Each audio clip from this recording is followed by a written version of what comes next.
അന്ധകാരത്തെ ഇല്ലാതാക്കി രംഗത്തെ പ്രകാശപൂരിതമാക്കുന്നതിനു വേണ്ടി വിളക്ക് തെളിയിക്കുന്നത് പോലെയാണ് നാടിനാകെ പ്രകാശമാനമാകുന്ന ക്ഷേത്രങ്ങളും നിലകൊള്ളുന്നത്.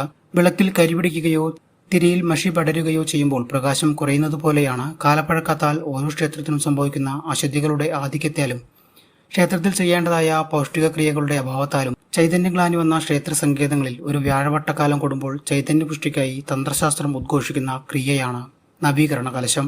അശുദ്ധികളുടെ ആധിക്യത്താൽ ബലിപ്പുചേർപ്പനുസരിച്ച് ആചാര്യ നിർദ്ദേശപ്രകാരം കലശക്രിയകൾ നിശ്ചയിക്കപ്പെടുന്നു. ഇത്തരത്തിൽ അശുദ്ധികളുടെ ആധിക്യത്താൽ ശക്തിക്ഷയം സംഭവിച്ച പാമ്പാടി, മന്നത്ത്, ഭദ്രകാളി ക്ഷേത്രത്തിലെ അഷ്ടബന്ധ നവീകരണ കലശ ചടങ്ങുകൾക്ക് ക്ഷേത്രാങ്കണത്തിൽ ബ്രഹ്മശ്രീ പനാവൂർ മന പരമേശ്വരൻ നമ്പൂതിരിപ്പാടിന്റെ മുഖ്യ കാർമ്മികത്വത്തിൽ തുടക്കമായി. ഏപ്രിൽ 8 മുതൽ 13 വരെയാണ് അഷ്ടബന്ധ നവീകരണ കലശം നടക്കുന്നത്.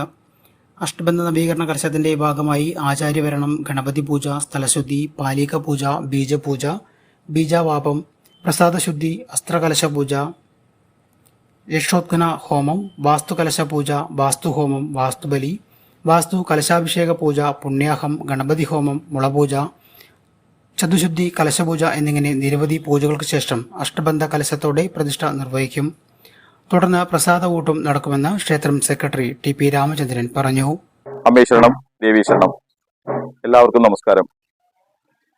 മന്നം ശ്രീ ഭദ്രകാളി ക്ഷേത്രത്തിൽ ഏപ്രിൽ മാസം 8-ാം തീയതി മുതൽ ഏപ്രിൽ മാസം 13-ാം തീയതി വരെ നടക്കുന്ന അഷ്ടബന്ധ നവീകരണ കലശമാണ് ഇപ്പോൾ നടന്നുകൊണ്ടിരിക്കുന്നത്.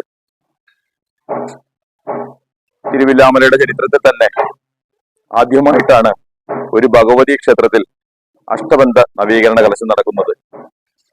ഒരുപാട് സാമ്പത്തിക പരാധീനങ്ങൾ ഉണ്ടെങ്കിൽ കൂടി ഈ ക്ഷേത്രത്തിനെ സംബന്ധിച്ച് ഒരു അഷ്ടബന്ധ നവീകരണ കലശം നടക്കാൻ ദേവിയുടെ അനുഗ്രഹം, അതോടൊപ്പം നല്ലവരായ ഈ നാട്ടുകാരുടെ ആത്മാർത്ഥമായ പിന്തുണയാണ്. ഇന്നു മുതൽ നടക്കുന്ന ഈ നവീകരണ കലശത്തിൽ വിവിധ തരം ഹോമങ്ങളും പൂജകളും കലശങ്ങളും ഉള്ള വിവരം നിങ്ങൾ നേരത്തെ തന്നെ അറിഞ്ഞിരിക്കുമല്ലോ. എല്ലാവരും ഈ ദേവി സങ്കേതത്തിൽ സന്നിധരാവണമെന്നും അതോടൊപ്പം ദേവിയുടെ അനുഗ്രഹത്തിന് പാത്രീഭൂതരാവണമെന്നും ഇതോടൊപ്പം വിനീതമായി അപേക്ഷിക്കുകയാണ്. നിങ്ങളുടെ സാന്നിധ്യമാണ് പരമപ്രധാനം. ഏപ്രിൽ മാസം 13-ാം തീയതി രാവിലെ 8:30-ക്കുള്ള ശുഭമുഹൂർത്തത്തിലാണ് പുനഃപ്രതിഷ്ഠാ ചടങ്ങുകൾ ആരംഭിക്കുക. പുനഃപ്രതിഷ്ഠാ ചടങ്ങുകൾക്ക് ശേഷം 9:30 മണിയോടുകൂടി ക്ഷേത്രത്തിൽ പൊങ്കാല സമർപ്പണം ഉണ്ടായിരിക്കുന്നതാണ്. പൊങ്കാലയിൽ പങ്കെടുക്കാൻ ആഗ്രഹിക്കുന്ന എല്ലാ ദേവീ ഭക്തന്മാർക്കും ക്ഷേത്ര കമ്മിറ്റിയുമായി ബന്ധപ്പെടാവുന്നതാണ്.